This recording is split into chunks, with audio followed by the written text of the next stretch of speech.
Hey, this is Nicolas Cage, and you're listening to A Day in the Life podcast. I love it, Gary. Hey everyone, this is the first episode of A Day in the Life podcast with Process of Fusion, and I am Justin, I'm Patrick. And I'm Dylan.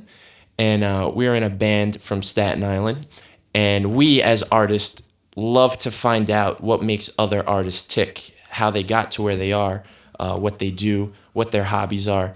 Basically, we want to find out more about what they do that you wouldn't necessarily read or hear in another interview. We want the story of the struggle, we want the pain, we want the blood, we want the tears, and we also want to know like what they're generally excited about, except for like aside from that new album that's coming out or the project that they're working on. There are other things that they're passionate about, and that is what we strive to look for. And at the same time, just kind of make it feel like just a couple of guys just having or gals having a conversation. Yeah, conversation is fun. What about you, Patrick? I'm really looking forward to hearing what artists did before they were artists. It's not easy to make your bread and butter through music, and there's often that threshold of being able to have your means supplied by music or whatever your art form or is. filmmaking. Right, yeah. exactly. Speaking of which, today we'll be speaking to some aspiring filmmakers, Gerard Yaselli and Christian Caputo of the Black Sun franchise. They are independent filmmakers, and they're doing a pretty good job at just getting their name out there and creating a good art form for us people on Staten Island. And so here's the interview, and hope you enjoy. So this is Justin, Dylan, and Patrick of Process of Fusion, and we are here on the Day in the Life podcast with two special guests from our hometown in Staten Island, Gerard Yaselli and Christian Caputo of Black Sun franchise. That is correct. Am I correct? All right, so Gerard and Christian, why don't you introduce yourselves and let our audience know basically what you guys do and what Black Sun is about. Sure, Gerard Yaselli. I am the executive producer for Caputo Productions as we are in works with Black Sun, The Seventh Seal, which is going to be our sequel for our short film Black Sun. I'm Christian Caputo. I'm the owner of Caputo Productions and the director of Black Sun and the director for the upcoming sequel, Black Sun, The Seventh Seal. With Black Sun, we started in 2013. It was about late of that year. And me, Christian, and Ian, who was our researcher / writer, we collaborated together and we came up with a script that was about 17 minutes long, and it really just took into perspective with the storyline of two people. It was Max Vigorito and John Langan. John Langan is an agent, and Max Vigorito is what was formerly a professor of Celtic mythology, but he got fired. So what happens is Max Vigorito, his wife, she gets mysteriously killed by an occult. And then later throughout the line, they reunite at a bar. And what happens from there is they kind of go into like a foreshadowing aspect. And then they have like flashback sequences where they find out like how the occult works. So it goes to the end and it really leaves you in like a climate of suspense. And then we're thriving off that suspense for the new film. With the new film, it's a feature length. We decided to make it a feature because when we were writing the sequel, I felt like doing another short only to leave it open would be kind of a cop-out for a lot of the fans of the first one. So I figured to write the sequel as a feature, to expand on the story, delve deeper into the mythology, and just really give the fans of the first one a true ending that they can sit there and go, wow, take everything into perspective and really realize how great of a film it was. I think it's a cool idea to make the second one a feature, like I said, because it helps make the first one kind of feel like it sets the table for what's to come. And that's kind of what I got when I watched it. We recently I actually watched it beforehand, and then we watched it again so it can be fresh in our minds. But now that I know you guys are working on a sequel, it's kind of cool because now I get to think like, oh well, it kind of left us hanging, but now we're gonna get a more in depth look of what was what's going on, as opposed to another short and then wait. So I think that's a good move. Yeah, and you guys said full length. So this first one was what, about 16 minutes, right? So how long is full length? Is this like 2 hours, an hour and a half? This is going to be a 75-minute film. Okay. So about an hour and 15 minutes. Yep. About. Okay. Yeah. Solid. What, if you mind me asking, what led you guys to approach it with to think of doing a feature length? It seems like a lot of people in your medium these days seem to gravitate towards short series, maybe doing a few episodes, especially when a lot of your work will be on the internet. A lot of people seem to think keeping it short and sweet and releasing episode by episode. And just with your plot and your storytelling, kind of a crime drama, a little bit of supernatural element to it, seems like it would be something that I think most people would see in a series. Why go for the feature? Mostly because if we were to do something that would be episodic,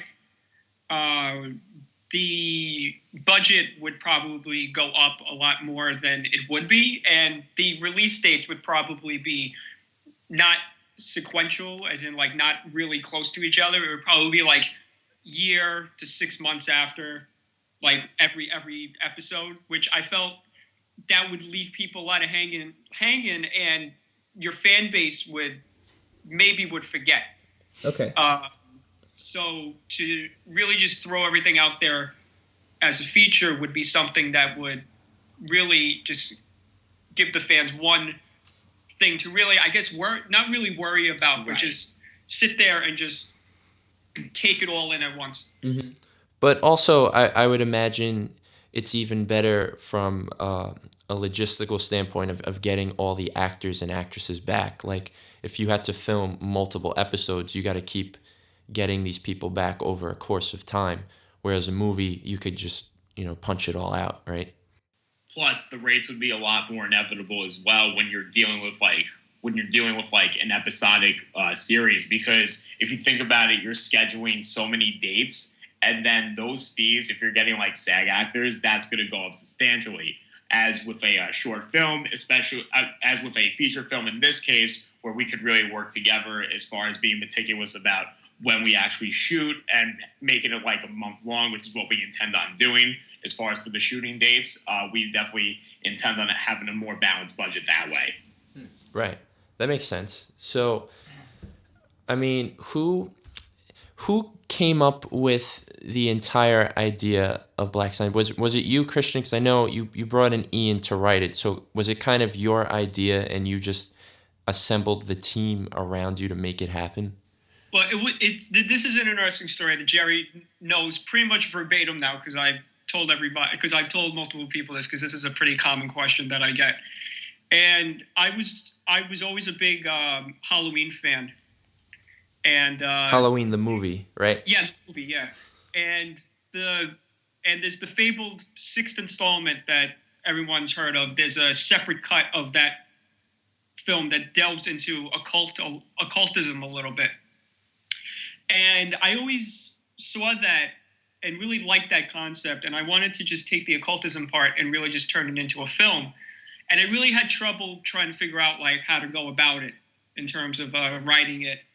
And I was with my friends one day at Lee's Tavern, the bar, and we met Ian, who is a massive researcher who loves to just read anything about history, just really just absorbs and just consumes any type of history information that you could come up with.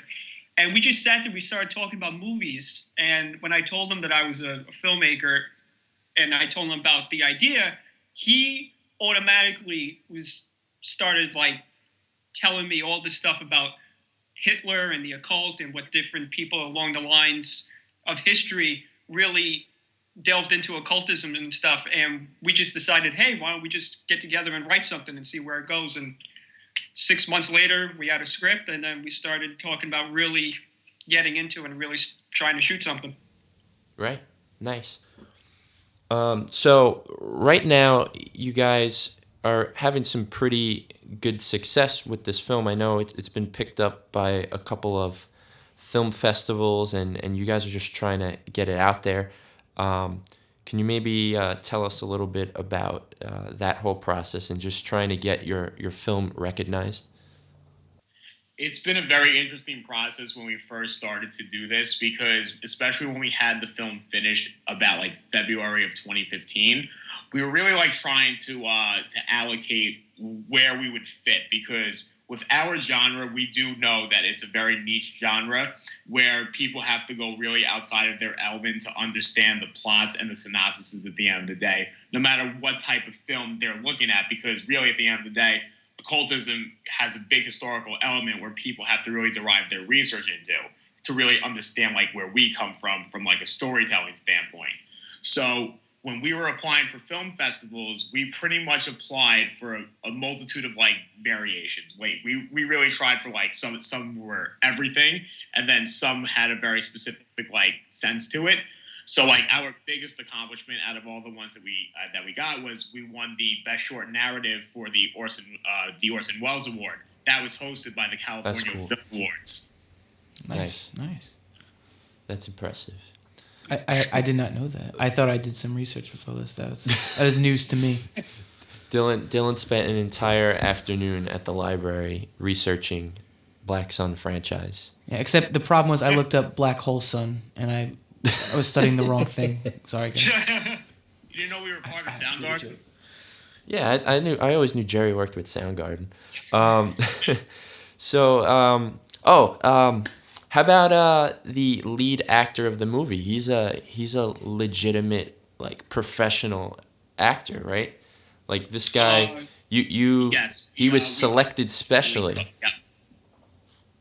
Yeah, Sure. So we worked with Michael Lee Cook. He's been in quite a few plays. He just did the Anne Frank tour. So like with that play in particular, they have like a bunch of dates throughout like the year, and it was about like a 2-month long tour. it was about, I don't know particularly how many dates it was, but it was about 2.5 months of just straight through every weekend and some shows Right. during the And week. we actually visited him in Jersey back in November, and I have to say his role within that particular play really like evaluated where we stand with him as like an actor, because he really brings it a whole new element to like no matter what he does. And I really can't say enough about how much he really helped us on the first film, because the film really expanded with him after he came on board as an actor. He really sat there and read the script and really just absorbed it.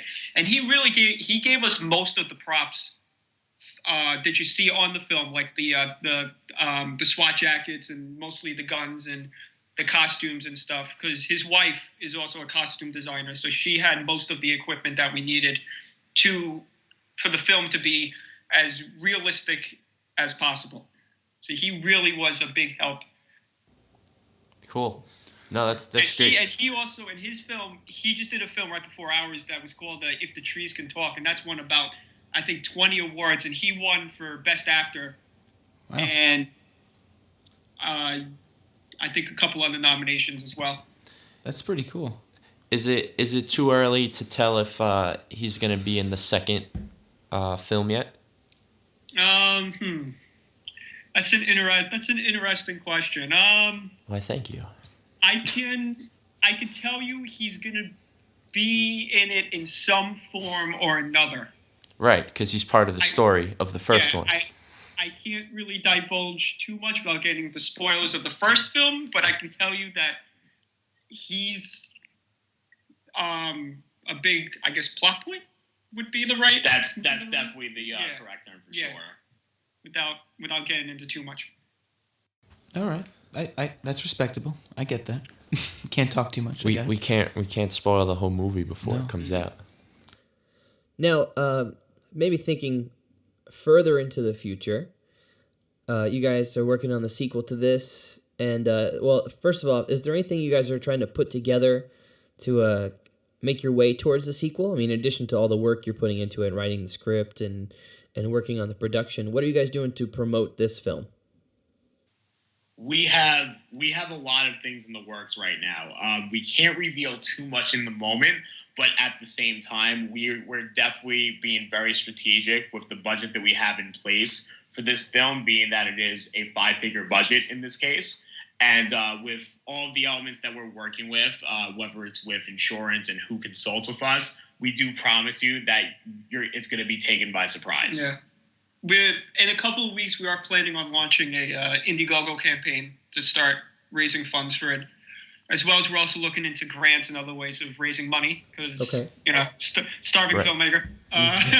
We're starving artists, man. We get it. We understand that it takes money to create and it takes money to make money, but like when you have no money, it's just impossible to even create or make any money. So we're there. We're with you. We're with you. Yeah. Can you tell us a little bit more about that campaign that you're looking to launch, or is that also kind of TBA?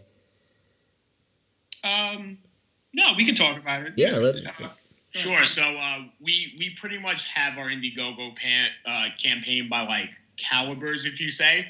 Because, for example, we'll do things, but when it says like the seventh seal, we have like our levels as far as fundraising amounts from 100 to 700, and it goes by like the first seal, the second seal, the third seal, to really like enforce that every single level by the 100 promises you something different. And it's mostly with the perks, like I don't know if you guys know how Indiegogo works. Yeah.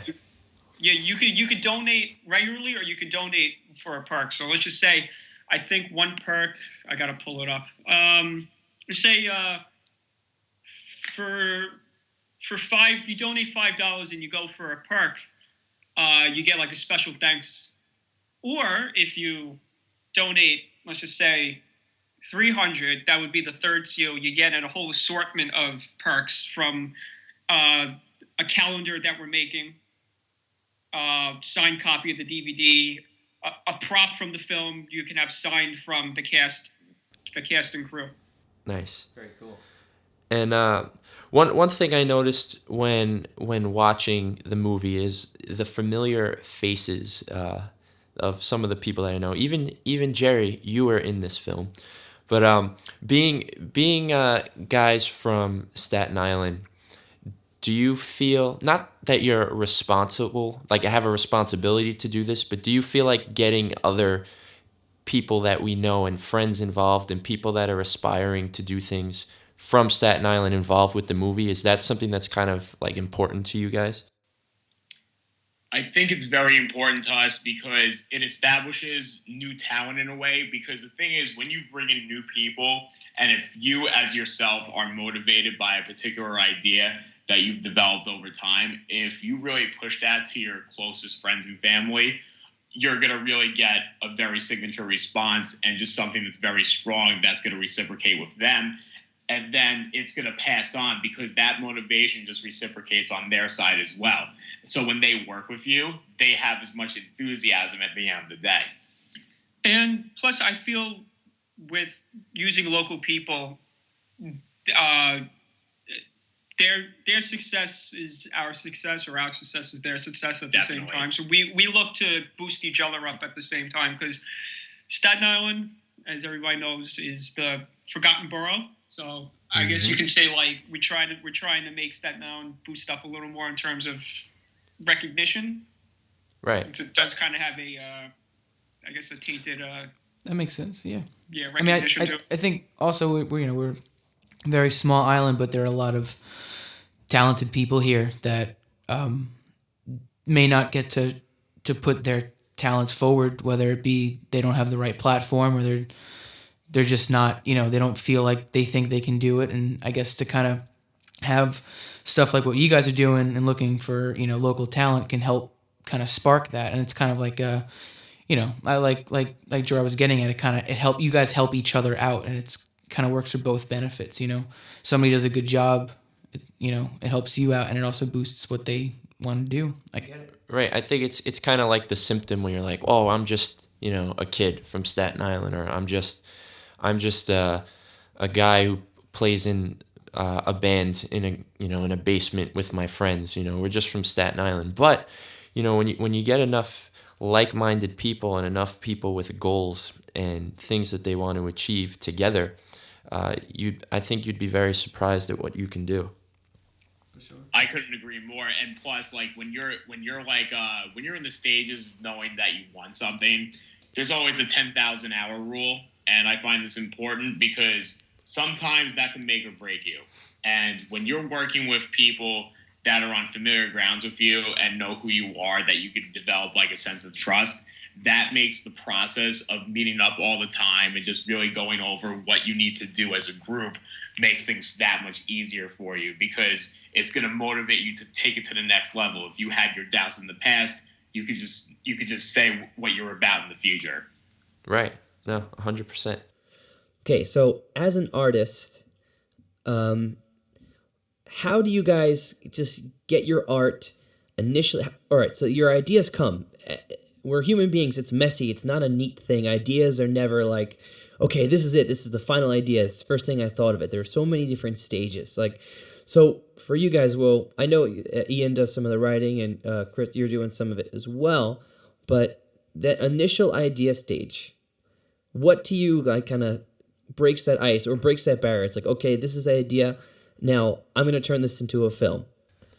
And before you answer that question, you could tell that Patrick is super creative because of how excited he got when he was asking that question. Yeah. The creativity in his voice. Yeah, you're right. You see, the thing is, because creativity flows differently for so many different people, and it's like for me, writing a song, I'll have a melody in my head at work, and I'll run out from wherever I am, and I'll start recording like a melody I sing into my phone. I get looked at like a crazy person because I'm humming. It's really frustrating phone. to travel with him, because if we're on a bus, he'll ask the bus driver to stop and pull over, and he's just recording. Do you guys you pull out a napkin? You're like, oh, this is a great idea. I got to get this down right now. This is okay. This is That's how we submit the script too. It's all. Is that one of the perks? Is one of the perks you get the original napkin script? Or? Absolutely. You should just take a paper towel roll and you write it in there like a scroll, and then you just unravel it like down a pair of steps, and you go, there you go, I'll everybody. be sure to CC all three of you in this one as well. But this is I think is going to be a funny, multi-layered answer. This is not going to take 5 minutes, Justin. I'm sorry. Yeah. All right, if we go 26.3 minutes, Let's do it. We're going all night. I don't know if we can handle that, but go ahead, do it. We don't have enough bandwidth. Real quick, I would, let's say an idea came up in my head. I have my iPhone with me, and I would just write it down in the notepad. I actually wrote the whole 3-act structure beat for beat in one of my college classes. I was bored, so I just started writing. Did you pass that class? Or? Yeah, no, I got a B in the class. All right, good. All right, That's respectable. That's good. Yeah, but and then other times, me and Ian would just be brainstorming, and I think our best stuff came when we would just drive around the island, just shooting ideas off, and we would go to Barnes and Noble and look at go in the DVD section and just look at just different other movies and just really just start brainstorming. And then there's the other funny thing where you come up with your best ideas when you're either half awake or when you're in the shower. Yeah, that's true. Which is a big detriment because you don't have anything to write the shower with you, so you have to You gotta freestyle. Just do it in shampoo on the wall of the of the shower. Carve it in soap into the mirror or something. Yeah, we definitely will. But yeah, that's pretty much what we did. And Jerry mostly sleeps after no, but he just that's the cliche that on Sundays. Yeah, it mostly we try to get a funny shot of Jerry in almost every shot that we did still photography of Jerry sleeping in the background because that's our joke that Jerry sleeps through everything, but when he really doesn't.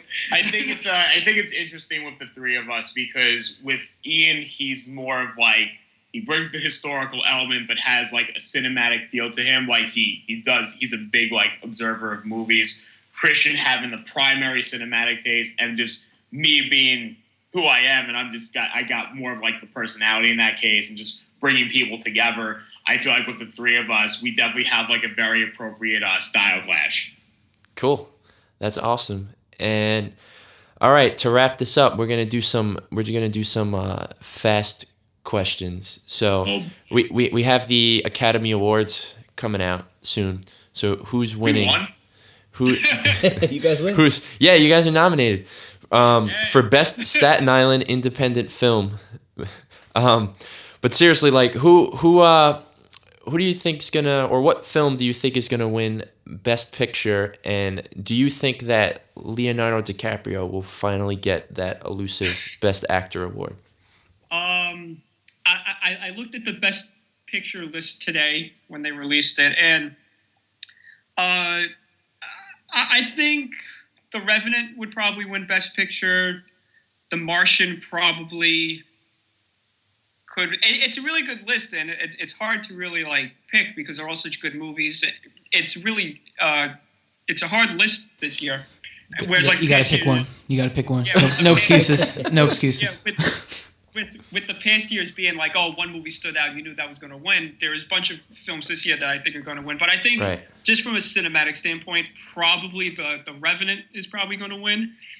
And Leonardo DiCaprio, I'm going to conservatively say no, because I think if he does get it, I think he's going to get lazy. I'm just going to pick any old. So do you think there's a some kind of scheme going on that maybe they want him to succeed more and more? So they just want to see how far Leo will go to actually get an Oscar. It's been in theory since he's been successful. Is that the plot of the next movie for you guys? Is that what you're getting at with this cult? Is that it's Leonardo DiCaprio? It's a conspiracy against him?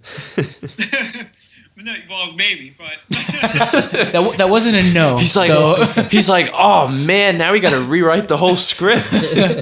like, damn it, he found out the plot. Yeah, I saw the paper towel scroll. I saw. But I think like Leonardo DiCaprio is doing the best work because in The Hateful Eight, I don't know if you know the scene where he smashes his hand on the table. He actually like almost ripped his hand in half, and when he was touching, I think the female lead's face, that was actually real blood. And that's how much he wants it. And now here he just almost froze to death, hypothermia, trying to get that Oscar. So I mean, what more can he do to get an Oscar? Is my question. He hasn't played a woman yet in a film, and he did not play. That's pretty interesting. He did not play a black guy like Robert Downey Jr. So if he could pull those two things off, maybe he'll finally get it. Really quick, I just read today that apparently the director of that movie used. Is it true that he used all natural light? Do you guys know about that? Would you guys ever feel about maybe trying to go a little different with filmmaking? I know this is a question that might take a little bit or should have been asked before, but just on topic of doing things that's not quite normal.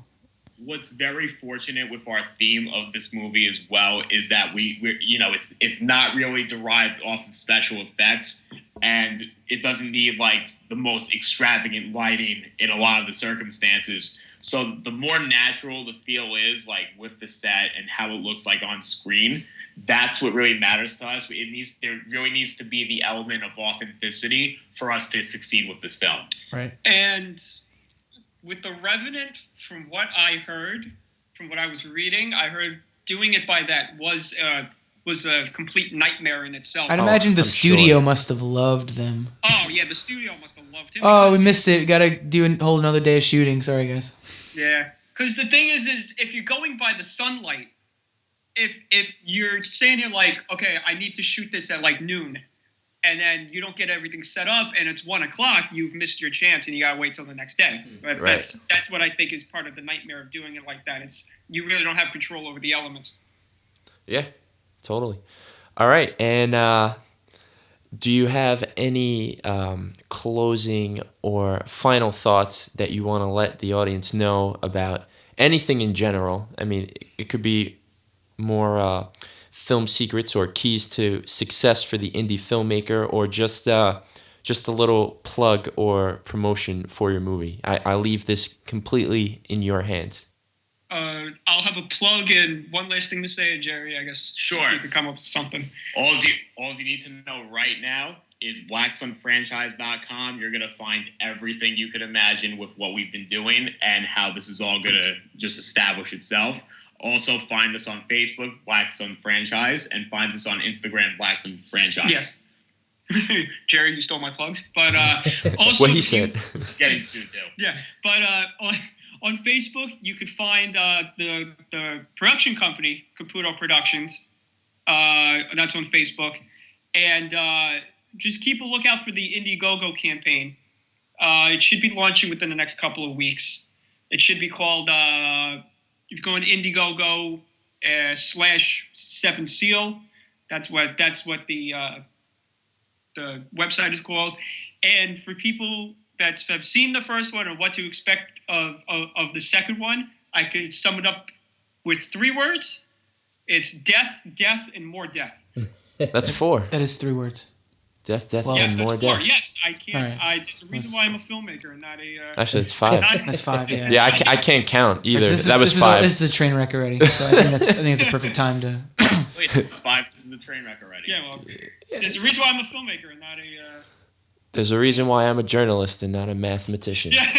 But all right. Well, thank you guys so much. You are the first official episode of the podcast. So thank you for entrusting your story with us. And Thanks yeah. for having us. yeah, best of luck to everything, and maybe we'll have you guys back when the film's all done and you're ready to go, and we could talk more about the eventual success that you guys are going to have.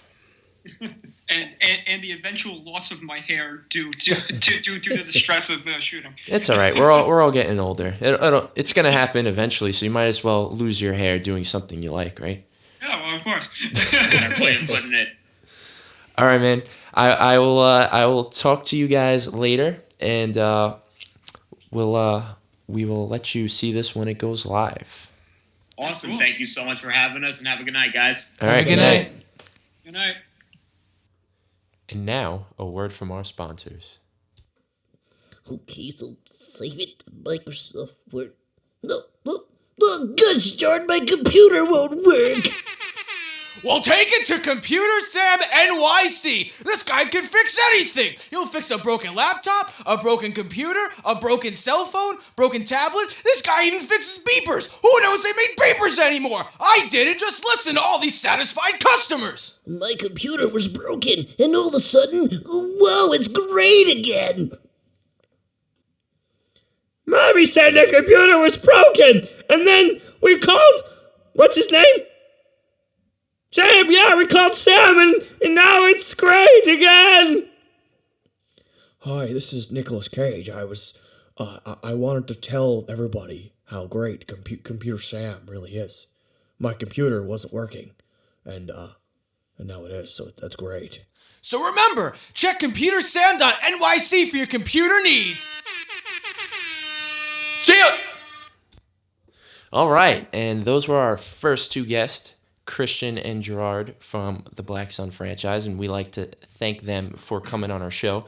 And we hope that you people, the listeners of this illustrious podcast, enjoyed our segment, our interview, and what's going on. And this is just the beginning of some great things that we're doing, and some great guests that we hope to get on the future. We hope to have people local. We hope to have people that are in a specific industry of multiple art forms. So hopefully we can get an eclectic group of people on here, and then every now and then just kind of have an episode where we kind of just talk about what we're doing, and because we got a lot to talk about. We definitely have a lot to talk about for sure. Talk about the news, talk about movies, video games, Yeah. music, It's books. I think you'll hear it all here. I think if you're interested in a lot of things, Gelatinous. noises, outbursts of random things, and Point is, if you're a creative person and you enjoy creative things, we hope to create conversation about it. Special shout out or a rest in peace to David Bowie, who is one of those creative people in our music industry that we love so much. I know his music affected a lot of people in various ways, and it seems like we're losing a lot of these great pioneers of music. So do us a favor, and after you listen to this, go listen to David Bowie's new album, because it's pretty awesome. And he had kind of like a message of his death, kind of almost like his love letter to his fans. And on that somber note, sorry for bringing everybody down. Again, we are 3 of the members of Process of Fusion. We're working on a new record called The Parallel and Perpendicular. We are in the studio recording it now, and we hope to have more information on that soon. And again, thank you for listening to the Day in a Life podcast, and we'll get you guys later. Peace. Peace.